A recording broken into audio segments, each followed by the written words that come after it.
Hi, it's Neil from Klipfolio, and today I'm going to show you how to create a PowerMetric dashboard.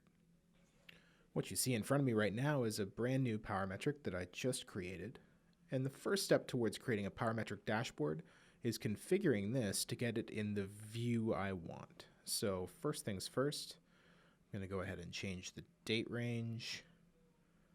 I'm going to grab a different visualization type, grab a segment. Okay, that looks pretty good.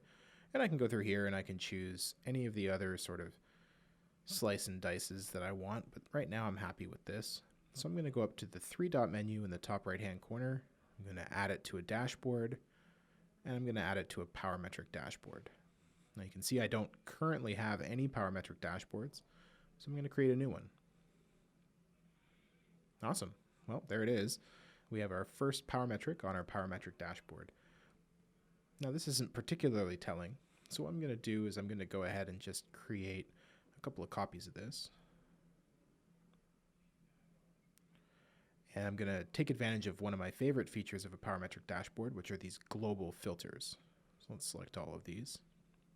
I'm just going to give it a name.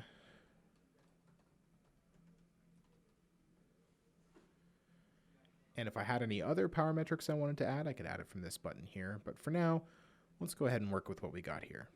So let's save. So 3 views of the same PowerMetric is not particularly useful.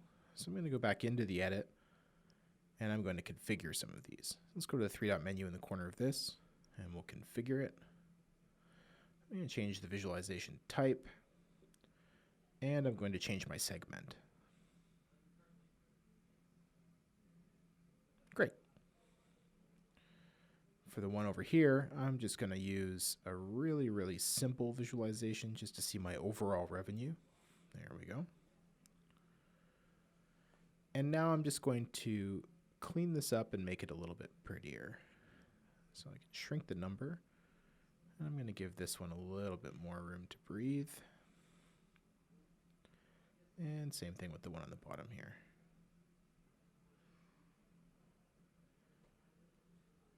Now, I mentioned these global filters before. What's great about them is that I can change the date range here and it will automatically adjust all of the PowerMetrics at once.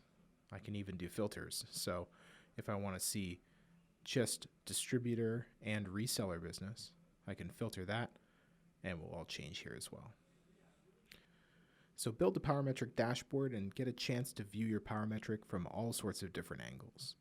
You can slice and dice it and change what you're looking at to get all the insights you need from your data. Thanks for watching.